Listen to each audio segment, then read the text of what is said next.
Hi friends, welcome back to my YouTube channel. ಇವತ್ತಿನ recipe ನಾನು ನಿಮಗೆ ಕ್ವಿಕ್ ಆ್ಯಂಡ್ ಈಸಿಯಾಗಿ ಆಗೋ ಥರ ಮನೆಯಲ್ಲೇ ಕ್ಯಾಪ್ಸಿಕಮ್ ಕರಿ ಮಾಡೋದು ಹೇಗೆ ಅಂತ ತೋರಿಸ್ಕೊಡ್ತಾ ಇದ್ದೀನಿ ರೆಸ್ಟೋರೆಂಟ್ ಸ್ಟೈಲಲ್ಲಿ.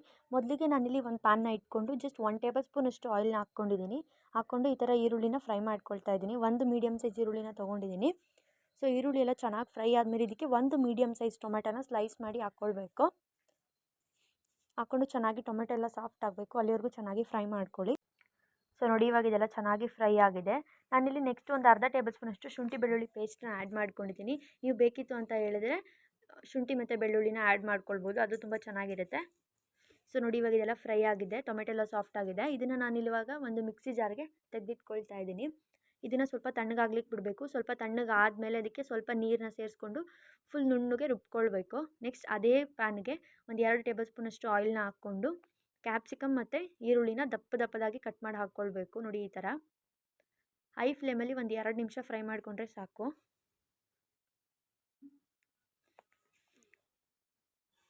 ನೋಡಿ, ಇವಾಗ ಇದೆಲ್ಲ ಫ್ರೈ ಆಗಿದೆ. ಇದನ್ನು ನಾನು ಒಂದು ಎಕ್ಸ್ಟ್ರಾ ಪ್ಲೇಟ್ಗೆ ತೆಗೆದಿಟ್ಕೊಳ್ತಾ ಇದ್ದೀನಿ. ಇದನ್ನು ನಾವು ಲಾಸ್ಟಲ್ಲಿ ಆ್ಯಡ್ ಮಾಡಬೇಕಿರುತ್ತೆ. ಸೊ ಹಾಗಾಗಿ ನೋಡಿ, ಅವು ಮಸಾಲ ರುಬ್ಕೊಂಡಿದ್ದೀನಿ. ನೆಕ್ಸ್ಟ್ ಅದೇ ಪ್ಯಾನ್ಗೆ 1 ರಿಂದ 2 ಟೇಬಲ್ ಸ್ಪೂನಷ್ಟು ಆಯಿಲ್ನ ಹಾಕ್ಕೊಂಡಿದ್ದೀನಿ. ನೀವು ಬೇಕಂದರೆ ಬೆಣ್ಣೆ ಕೂಡ ಹಾಕ್ಕೊಳ್ಬೋದು, ತುಂಬ ಚೆನ್ನಾಗಿರುತ್ತೆ. ಬಟರ್ ಯೂಸ್ ಮಾಡ್ಬೋದು.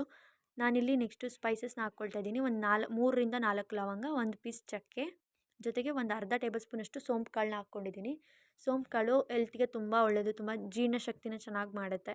ಸೊ ಹಾಗಾಗಿ ಯೂಸ್ ಮಾಡ್ಬೋದು. ಆ್ಯಂಡ್ ರೆಸ್ಟೋರೆಂಟ್ ಸ್ಟೈಲಲ್ಲಿ ಮಾಡ್ತಿದ್ದೀವಿ ಅಂತ ಅಂದಾಗ ಸೋಂಪು ಕಾಳನ್ನ ಯೂಸ್ ಮಾಡಿದ್ರೆ ಸೇಮ್ ಅದೇ ಫ್ಲೇವರ್ ಬರುತ್ತೆ ನಿಮಗೆ. ನೆಕ್ಸ್ಟ್ ನಾನಿಲ್ಲಿ ಒಂದು ಈರುಳ್ಳಿನ ಚಿಕ್ಕದಾಗಿ ಕಟ್ ಮಾಡಿ ಹಾಕ್ಕೊಂಡಿದ್ದೀನಿ. ನೀವು ಕ್ವಾಂಟಿಟಿ ನೋಡಿಕೊಂಡು ನೀವು ಆ್ಯಡ್ ಮಾಡ್ಕೊಳ್ಳಿ. ನೋಡಿ, ಇವಾಗ ಈರುಳ್ಳಿ ಎಲ್ಲ ಫ್ರೈ ಆಗಿದೆ. ನೆಕ್ಸ್ಟ್ ನಾವೇನು ರುಬ್ಬಿಟ್ಕೊಂಡಿದ್ದೀವಿ ಅಲ್ವಾ ಮಸಾಲ, ಅದನ್ನು ಆ್ಯಡ್ ಮಾಡ್ಕೊಳ್ಬೇಕು. ಆ್ಯಂಡ್ ಇದಕ್ಕೆ ಯಾವುದೇ ರೀತಿ ಫಸ್ಟ್ ನೀರನ್ನ ಆ್ಯಡ್ ಮಾಡ್ಕೊಳ್ಬಾರ್ದು, ಜಸ್ಟ್ ಮಸಾಲಾನ ಹಾಗೆ ಫ್ರೈ ಮಾಡ್ಕೊಳ್ಬೇಕು. ಜೊತೆಗೆ ನಾನಿಲ್ಲಿ ನೆಕ್ಸ್ಟು 1 ಟೇಬಲ್ ಸ್ಪೂನ್ ಆಗೋಷ್ಟು ಗರಂ ಮಸಾಲ ಹಾಕ್ಕೊಳ್ತಾ ಇದ್ದೀನಿ.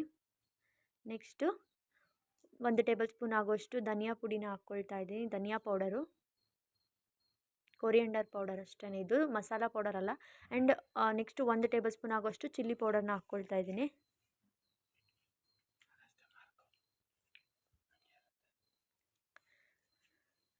ಇವಾಗೆಲ್ಲ ಮಸಾಲ ಜೊತೆ ಮಿಕ್ಸ್ ಆಗೋ ಥರ ಚೆನ್ನಾಗಿ ಮಿಕ್ಸ್ ಮಾಡ್ಕೊಳ್ಬೇಕು. ಕನ್ಸಿಸ್ಟೆನ್ಸಿನ ನೋಡಿಕೊಂಡು ಸ್ವಲ್ಪನೇ ನೀರನ್ನ ಸೇರಿಸ್ಕೊಳ್ಬೇಕು. ಫಸ್ಟ್ ಇದೆಲ್ಲ ಚೆನ್ನಾಗಿ ಫ್ರೈ ಆಗಬೇಕು, ಆಮೇಲೆ ನೀವು ನೀರನ್ನ ಸೇರಿಸ್ಕೊಳ್ಬೇಕು.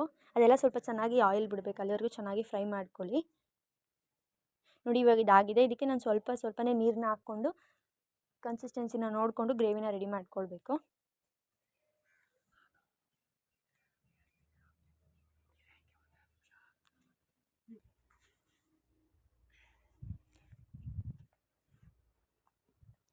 ಸ್ವಲ್ಪನೇ ನೀರನ್ನ ಸೇರಿಸ್ಕೊಂಡು ಗ್ರೇವಿನ ರೆಡಿ ಮಾಡ್ಕೋಬೇಕು. ನಾನಿಲ್ಲಿ ಒಂದು ಅರ್ಧ ಗ್ಲಾಸಷ್ಟು ನೀರನ್ನ ಹಾಕ್ಕೊಂಡಿದ್ದೀನಿ ಅಷ್ಟೇ, ಜಾಸ್ತಿ ನೀರು ಹಾಕ್ಕೊಂಡಿಲ್ಲ. ಗ್ರೇವಿ ತಿಕ್ಕಾಗಿದ್ರೇ ಟೇಸ್ಟ್ ಚೆನ್ನಾಗಿರುತ್ತೆ. ತುಂಬ ನೀರು ಮಾಡಿಕೊಂಡ್ರೆ ನಿಜವಾಗ್ಲೂ ಚೆನ್ನಾಗಿರೋದಿಲ್ಲ, ಅದಕ್ಕೇ. ಸೊ ನೋಡಿ, ಇವಾಗ ಇದೊಂದು 2 ನಿಮಿಷ ಚೆನ್ನಾಗಿ ಫ್ರೈ ಆಗಬೇಕು, ಅಲ್ಲಿವರೆಗೂ ಹಂಗೆ ಬಿಟ್ಬಿಡಿ. ನೋಡಿ, ಇವಾಗ ಚೆನ್ನಾಗಿ ಫ್ರೈ ಆಗಿದೆ. ನೆಕ್ಸ್ಟ್ ನಾನಿಲ್ಲಿ ಇದಕ್ಕೆ ಕಟ್ ಮಾಡಿ ಇಟ್ಕೊಂಡಿರೋಂಥ ಕ್ಯಾಪ್ಸಿಕಮ್ ಮತ್ತು ಈರುಳ್ಳಿನ ಸೇರಿಸ್ಕೊಳ್ತಾ ಇದ್ದೀನಿ, ಫ್ರೈ ಮಾಡಿ ಇಟ್ಕೊಂಡಿದ್ದು. ಹಾಕ್ಕೊಂಡು ಒಂದು ಸಲ ಮಿಕ್ಸ್ ಮಾಡ್ಕೊಳ್ಳೋದು ಅಷ್ಟೇ. ಮಿಕ್ಸ್ ಮಾಡಿಕೊಂಡು ಒಂದು 3 ರಿಂದ 4 ನಿಮಿಷ ಫ್ರೈ ಮಾಡ್ಕೊಳ್ಬೇಕು. ನೀವು ಬೇಕಿದ್ದರೆ ಇದೇ ಮಸಾಲಾನ ಬೇಯಿಸಾಗಿಟ್ಕೊಂಡು ಕಾಜು ಮಸಾಲ ಅಥವಾ ತರಕಾರಿ ಕುರ್ಮಾ ಏನು ಬೇಕಾದರೂ ಮಾಡ್ಕೊಳ್ಬೋದು, ಟೇಸ್ಟು ತುಂಬ ಚೆನ್ನಾಗಿ ಬರುತ್ತೆ. ಬಟ್ ನಾನಿಲ್ಲಿ ಪ್ಲೈನಾಗಿ ಜಸ್ಟ್ ಕ್ಯಾಪ್ಸಿಕಮ್ ಮತ್ತು ಈರುಳ್ಳಿನ ಯೂಸ್ ಮಾಡ್ಕೊಂಡು ಮಾಡಿದ್ದೀನಿ ಅಷ್ಟೇ.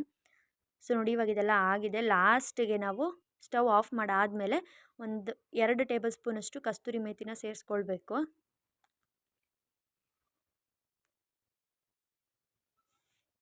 ನೀವು ಬೇಕಿದ್ದರೆ ಇದಕ್ಕೆ 1 ರಿಂದ 2 ಟೇಬಲ್ ಸ್ಪೂನಷ್ಟು ಫ್ರೆಶ್ ಕ್ರೀಮ್ ಕೂಡ ಯೂಸ್ ಮಾಡ್ಕೊಳ್ಬೋದು. ಬಟ್ ನಾನು ಫ್ರೆಶ್ ಕ್ರೀಮ್ ಏನು ಆ್ಯಡ್ ಮಾಡಿಲ್ಲ, ಜಸ್ಟ್ ಕಸ್ತೂರಿ ಮೇಥಿ ಮಾತ್ರ ಆ್ಯಡ್ ಮಾಡ್ಕೊಂಡಿದ್ದೀನಿ ಅಷ್ಟೇ.